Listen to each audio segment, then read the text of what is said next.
రాష్ట్ర ప్రభుత్వ retired pensioners కు సంబంధించి సివిపి రికవరీ పీరియడ్ 11 ఏళ్లు 3 నెలలు పూర్తయిన వారికి ఆపుతూ ప్రభుత్వం తీసుకున్న నిర్ణయాన్ని హర్షం వ్యక్తం చేస్తూ రాష్ట్ర ముఖ్యమంత్రికి రాష్ట్ర ప్రభుత్వ రిటైర్డ్ ఉద్యోగుల సంఘం రాష్ట్ర జిల్లా అధ్యక్షులు పిఎస్ఎస్ఎన్పి శాస్త్రి పద్మనాభన్లు అభినందనలు తెలిపారు. కాకినాడ అర్బన్ తహసీల్దార్ కార్యాలయం ఆవరణలో గల రాష్ట్ర ప్రభుత్వ రిటైర్డ్ ఎంప్లాయీస్ అసోసియేషన్ కార్యాలయంలో రిటైర్డ్ ఉద్యోగుల సంఘ సమావేశం జరిగింది.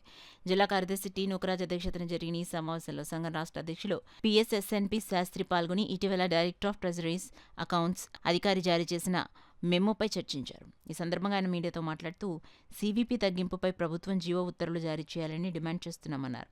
ఈ సమావేశంలో రిటైర్డ్ ఉద్యోగుల సంఘ నాయకులు శేషగిరి, బి భాస్కర్ రావు, ఆదినారాయణ, రాంబాబు, జి ప్రసాదరావు, సుబ్రహ్మణ్యం, నరసింహారావు, బాలకృష్ణ, రామారావు, సీతారాం, నంబయ్య, అజీజుల్లా, అర్జున్ రావు, ఇబ్రహీం, గంగాధర్, నేలపాటి ప్రసాద్ తదితరులు పాల్గొన్నారు. ఉత్తరం మెమో ఇచ్చినా, అలాగే కోర్టు స్టే ఇచ్చినా ఇవన్నీ కూడా మధ్యంతరత్వంలో కానీ పూర్తిగా మనందరికి కూడా న్యాయం చేసేటువంటి కాదు.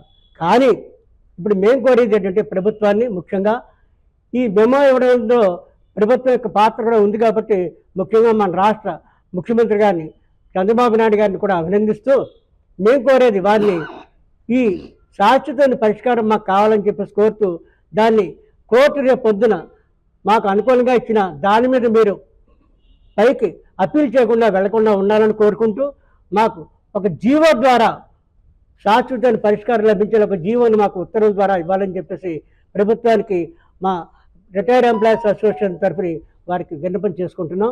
తప్పనిసరిగా దాన్ని మనం స్వీకరించే వృద్ధులైనటువంటి మా పెన్షన్స్ అందరికీ కూడా ఎవరైతే లబ్ధిదారులు ఉన్నారో వాళ్ళందరికీ కూడా పరిష్కారం చూపించి ముందుకు వెళ్ళాలని చెప్పేసి కూడా ప్రభుత్వాన్ని మరొకసారి విన్నపం చేసుకుంటూ సెలవు.